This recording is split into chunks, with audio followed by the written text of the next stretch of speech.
So what's up guys, ngayong araw is mag-shoulder tayo. Itong buong shoulder natin, workout natin, tara.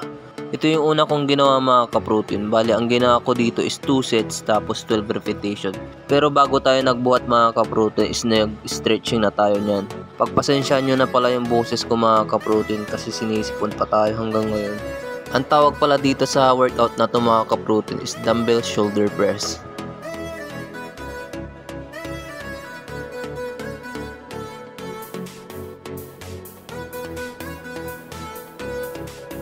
At pagkatapos kong gumawa ng 2 sets doon mga ka-protein, ganun pa rin yung ginawa natin, yung dumbbell shoulder press.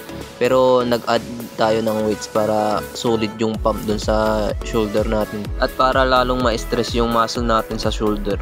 Ginawa ko pala dito mga ka-protein is 3 sets tapos 12 repetition.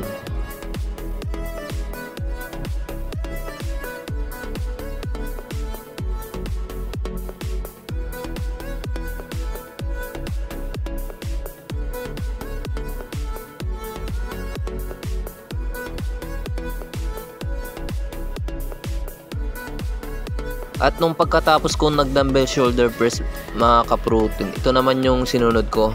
Bali ang focus nito mga ka-protein, yung front delts natin tapos yung side delts natin. Bali ang ginawa ko dito mga ka-protein is 4 sets tapos 12 repetition, parang 6 repetition sa side delts tapos 6 repetition sa front delts. Ito ginagawa ko palagi to mga ka-protein pagka nag-shoulder workout ako.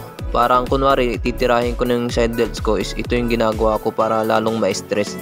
Tapos ito yung ginawa ko na pagkatapos kong ginawa yung mga ka-protein, ito naman yung sinunod natin. Trainin na din natin yung side delts natin. Bali ang ginawa ko dito is 4 sets tapos 12 repetition.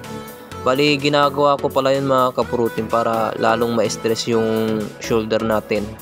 Dito pala mga ka-protein, mas maganda kung nakatayo kayo. Pero depende kung ano yung gusto nyong position. Ako kasi tamad akong tumayo kaya ayan, umupo na lang ako.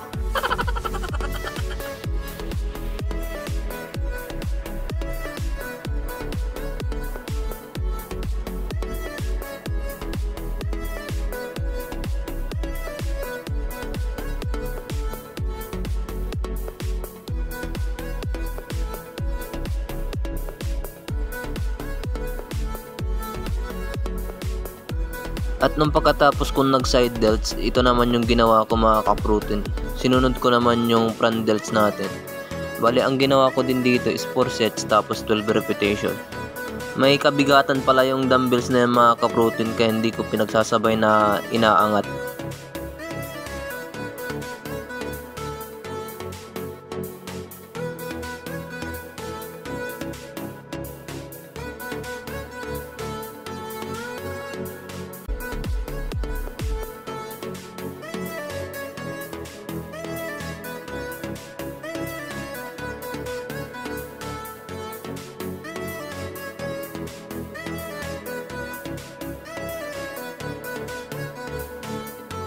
At ito naman yung ginawa ko mga ka-protein. Bali, ang focus nito mga ka-protein, yung real delts natin. Bali, parang old school yung workout na to mga ka-protein kasi wala tayong machine. Kaya ayan, yung ginagawa ko pagka real delts na yung ititrain ko. Bali, ang ginawa ko dito mga ka-protein is 4 sets tapos 13 repetition.